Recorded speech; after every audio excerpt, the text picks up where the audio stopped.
এক দেশে এক রাজা ছিল। রাজা ছিল খুবই বিচক্ষণ এবং বুদ্ধিমান। একদিন রাজা ঘোষণা দিল যে তার রাজ্যের কেউ যদি রাজাকে প্রশ্ন করে আটকাতে পারে অথবা কোনো দাদা বলে আটকাতে পারে, তাহলে রাজা তাকে অর্ধেক রাজ্যের মালিক বানিয়ে দেবে এবং রাজার মেয়েকে ওই লোকের কাছে বিয়ে দেবে।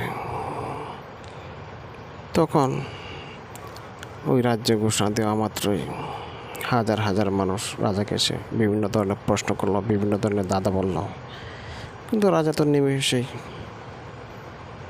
উত্তর দিয়ে দেয়। কেউ রাজাকে আটকাতে পারে না। এবং রাজা তখন সব শর্ত দিয়েছিল, কেউ যদি রাজাকে আটকাতে না পারে প্রশ্ন করে, তাহলে তাকে যাবজ্জীবন কারাদণ্ড ভোগ করতে হবে। এইভাবে হাজার হাজার মানুষ রাজাকে প্রশ্ন করে আটকাতে পারে নাই এবং তারা কারাদণ্ড ভোগ করতেছে। ও রাজ্যে বাস করত এক ভিক্ষুকের বউ ভিক্ষুকের সাথে ঝগড়া শুরু করে দিল যে রাজা নাকি ঘোষণা করছে যে কেউ যদি রাজাকে দাদা বলে আটকাতে পারে তাহলে রাজার অর্ধেক সম্পত্তির মালিক বানিয়ে দেবে। তুমি তো যাইতে পারো রাজার দরবারে, গিয়ে তো রাজাকে একটা দাদা বলে রাজাকে আটকাতে পারলে তুমি তো অর্ধেক রাজ্যের মালিক হবে। ভিক্ষুক বলল, আরে তুমি কি বলছো? এই রাজ্যের বিভিন্ন জ্ঞানীগুণী গিয়ে রাজাকে প্রশ্ন করতেছে, রাজা প্রশ্ন উত্তর দিতেছে এবং তারা এখন সাজা ভোগ করতেছে।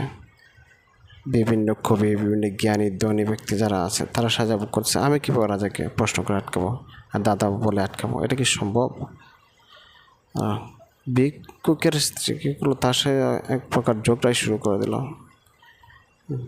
তার ঝগড়া করার পরে এক পর্যায়ে ভিক্ষুক ঘর থেকে বের হয়ে গেল, রাগের মাথায় দিল রাজার বাড়ির দিকে রওনা। বলল যে আমি তো এমনিতে ভিক্ষুক, আমার জীবনের কী আর মূল্য আছে? যাই রাজার বাড়ি গিয়ে দেখি কোনো প্রশ্ন করা যায় কিনা, কোনো দাদা বলা যায় কিনা। প্রতিমধ্যে হঠাৎ করে রাস্তার মধ্যে দেখতে পেল রাস্তার এক পাশ দিয়া একটা ইঁদুরে মাটি কাটতেছে। তখন ভিক্ষুকের মনে হলো, আরে এটা তো মাটি কাটতেছে, এটা তো কাটুরে মাটি, এটা তো দাঁত দিয়ে কটকট করে মাটি কাটতেছে।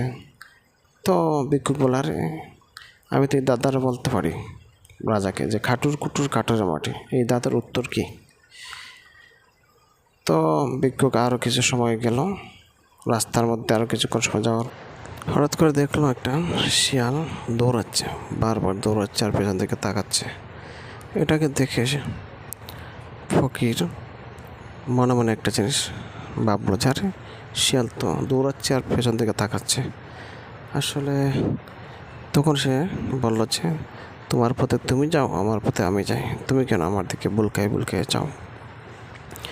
তখন ভিক্ষুকের মনে হইল, আরে এটা তো বলা যায় দাদারা, যে তোমার পথে তুমি যাও, আমার পথে আমি যাই, তুমি কেন আমার দিকে বুলকায় যাও? বললো যে এইটা বলবো রাজার কাছে।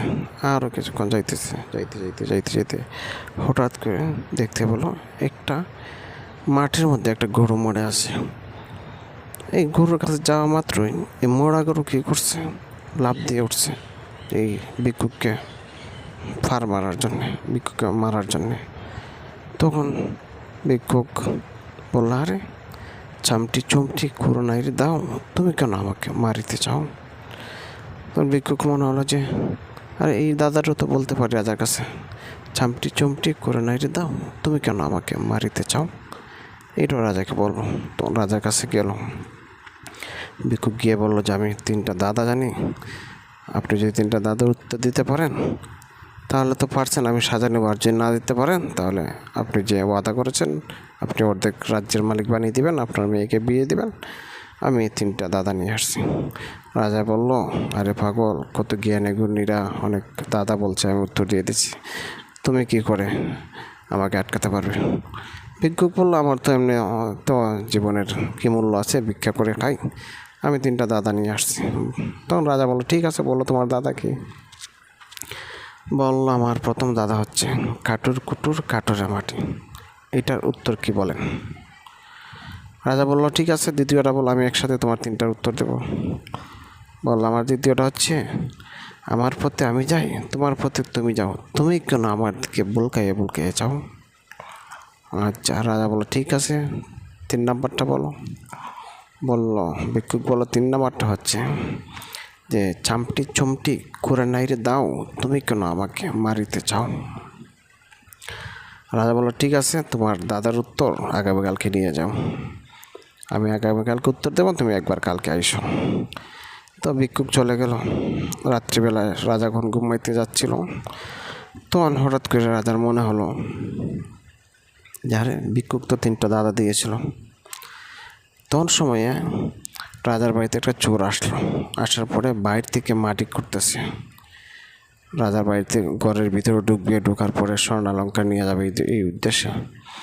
রাজা মনে করলো প্রথম দাদাটা কী যেন দিয়েছিল, হঠাৎ মনে পড়লো যে প্রথম দাদা হচ্ছে কাঠুর কুটুর কাঠুরে মাটি। এই কথা বলা মাত্র এই চোর যে বাইরে ছিল, চোরে শুনে ফেলছে, বলার আমি মাটি কাটতেছি, রাজা কি দেখে ফেললো নাকি? তখন সময়ে এই ভিক্ষুকে দিল এক দৌড় দিতেছে আর পেছন দিকে তাকাইতেছে, দৌড় দিতেছে পেছন দিকে তাকাইতেছে।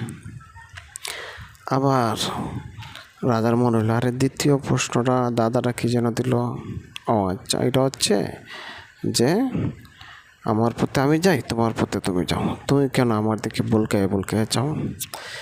তখন সময় চোর আবার আসছিল যে রাজা আসলে কি দেখে ফেললো নাকি, এটা যাচাই করার জন্য। আসার পরে শুনলো যে রাজা বললে তোমার পথে তুমি যাও, আমার পথে আমি যাই, তুমি কেন আমার দিকে বুলকায় বুলকায় যাও? তখন চোর বললো, আরে আমি তো দৌড় দিচ্ছিলাম আর পেছন দিকে তাকাইছিলাম, রাজা তো তাহলে আমাকে দেখে ফেলছে, আগামীকালকে তো আমার নিস্তার নাই, আমাকে তো গলা কেটে ফেলবে আগামীকালকে। তো আগামীকালকে ছিল শুক্রবার, প্রতি শুক্রবারে কী করে রাজা এই যে চুলদারি কাটতে যায় সেলুনে, চোর কী করছে, সেলুনের নাপিতকে বলছে যে রাজাকে মেরে ফেলার জন্য, যখন চুল কাটতে আসবে তখন যেন রাজাকে মেরে ফেলে। রাজা গেল চুল কাটতে, শেভ করতেছে। হঠাৎ করে রাজার মনে হলো যে 3 নাম্বার দাদাটা কী যেন দিয়েছিল ভিক্ষুকে।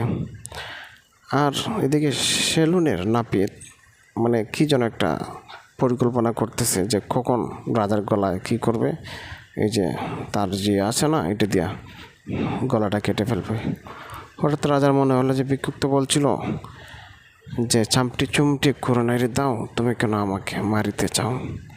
এই কথা বলা মাত্রই কী করলো, নাপিত রাজার পায়ে পড়ে গেল, বললো রাজা মহাশয়, আমি মারতে চাই না আপনাকে, মারতে চাই ওই চোর গতকালকে গেছিল আপনার এখানে চুরি করতে, আপনি নাকি দেখে ফেলছেন, সে নাকি দৌড় দিচ্ছিল আর আবার পেছন দিকে তাকাইছে, আপনি নাকি এটাগুলো দেখছেন আর আমাকে বলছে আপনাকে মারার জন্য। এখন তো আপনি আমাকে ক্ষমা করে দেন, আমি আসলে চোর, আপনাকে মারতে চাই। তখন রাজা বুঝতে বললো ঠিক আছে যাও, তোমাকে আমি ক্ষমা করে দিছি। রাজা বুঝতে পারলো যে আজকে এই ভিক্ষুকের 3টা দাদার দ্বারা আমি আজকে বাঁচতে পারলাম। এই ভিক্ষুককে খবর দিয়ে আনার পরে বলল ঠিক আছে, তুমি যে 3টা দাদা দিয়েছিলে, এই 3টার দাদার কারণে আজ আমার জীবনটা বেঁচে গেল। আমি যে ওয়াদা করেছিলাম যারা আমাকে দাদা দিয়ে আটকাতে পারবে তাদেরকে পুরস্কার দেব, আমার অর্ধেক রাজ্যের মালিক বানিয়ে দেব। তোমাকে অর্ধেক রাজ্যের মালিক, আজকে থেকে তুমি অর্ধেক রাজ্যের মালিক হয়ে গেলে, আর আমার মেয়েকে তোমার কাছে বিয়ে দিয়ে দিলাম। তখন এরপর থেকে তো এই ভিক্ষুক হয়ে গেল অর্ধেক রাজ্যের বাদশাহ, আর রাজার মেয়েকে বিয়ে করলো। তারপর থেকে তো তাদের আর কোনো অভাব নাই, শুধু সুখ আর সুখ, শান্তি আর শান্তি। তারপর থেকে তারা কী করে খায় তাকে আছে বেলা আর ঘুমায় তাকে সন্ধ্যাবেলা। আচ্ছা প্রিয় দর্শকবৃন্দ, যদি আপনাদের গল্পটি ভালো লেগে থাকে তাহলে সাবস্ক্রাইব করে দেবেন চ্যানেলটি, যাতে পরবর্তীতে অন্য একটি গল্প নিয়ে আসতে পারি। আসসালামু আলাইকুম।